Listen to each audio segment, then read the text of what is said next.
So there are three very big caveats in the Indian medical sector currently. A, there is the big divide in the quality and availability of different high quality medical equipment in India, which are manufactured here, as compared to the quality and availability of equipments which are imported.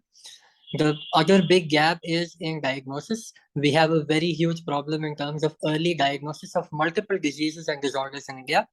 And the last big gap which I see is in rehabilitation.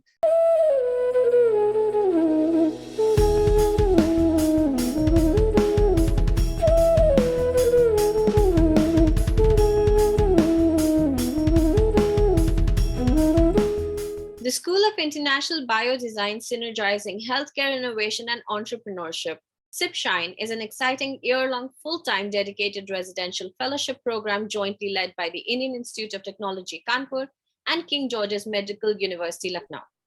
It is sponsored by the Department of Biotechnology, Government of India. It serves to launch Made in India biomedical innovations through its 4C academic program encompassing clinical immersion, conception, creation, and corroboration.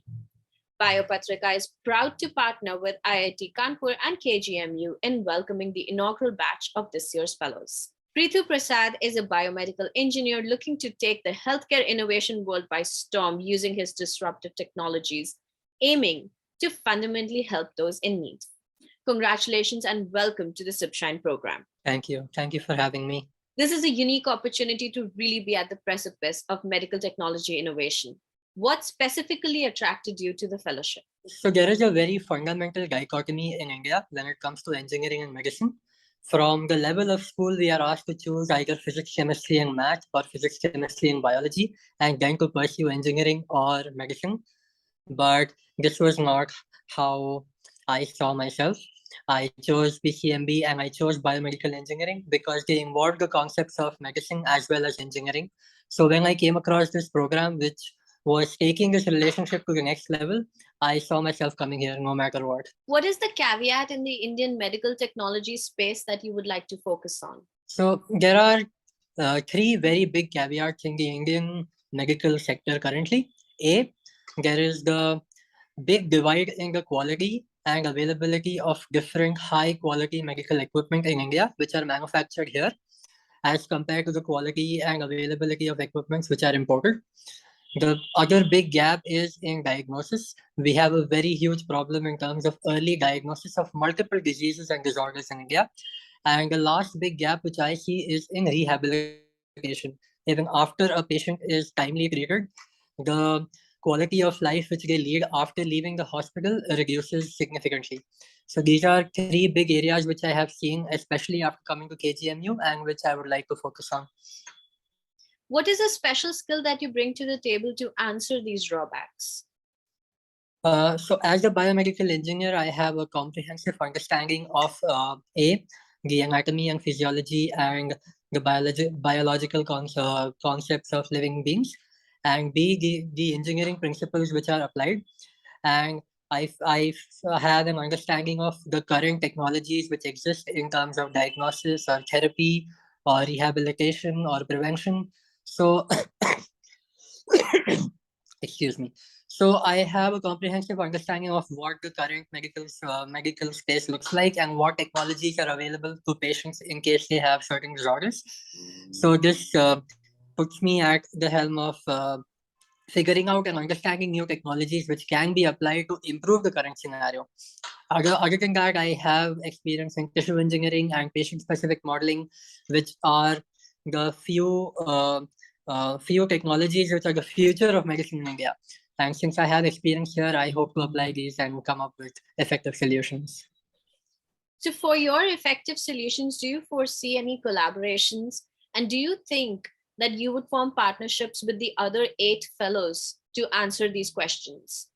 Of course, obviously, everyone is different in some regard. And when we go forward with a device and with a startup, we need a multidisciplinary and multifaceted set of skills. And not everyone can have everything. I hope to make good companionship and good professional relations with all other fellows. And hopefully, I hope to collaborate with fellows who have skills which are complementary to mine and can help in developing a disruptive technology. You spoke very enigmatically about the caveats that the medical technology space faces. Did you come into the program prepared with an innovation idea, or will you use the clinical immersion period of the program to develop one? Yeah, so I have not come into this program with any preconceived notion of what I want to do or what the Indian healthcare space looks like. I have come with a completely blank state, and I hope to absorb as much as I can in this clinical immersion period. And within these 2 weeks itself, I have gained a hugely different perspective of what Indian healthcare looks like, especially in a big government hospital like KGMU. So I hope to develop a need from this point onwards, because I believe this will far better suit the needs of Indian people rather than me coming with a preconceived notion. So, why do you think the immersive program is actually required, or could you have done this individually or part time? No, I believe that an immersive program is absolutely required. Firstly, because we get to directly interact with patients, nurses, as well as doctors. These are the uh, frontline workers who are working in the healthcare industry, and they are the ones with the most massive experience of what type of patients they are seeing day in, day out, what problems the patients are facing. And we get to interact with patients firsthand to see what problems they are facing. And this, I don't think, would be possible if I tried to get into medical innovation by myself. I would not have access to a big hospital, to all the devices which are being used, to the procedures which are being carried out. So I believe that an immersive program is absolutely required when we come into med tech innovations. 1 year down the line, when you're at the end of the fellowship, where do you see yourself in the medical technology space? Ideally, I see myself at the helm of a disruptive, innovative device which can hopefully change the landscape of any certain disorder and what a patient goes through when they suffer it and they go for treatments for it. Very ideally, I see myself there.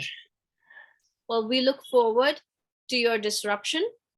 We're excited for your innovation and idea. Thank you, Prithu, for speaking with us today. Thank you so much.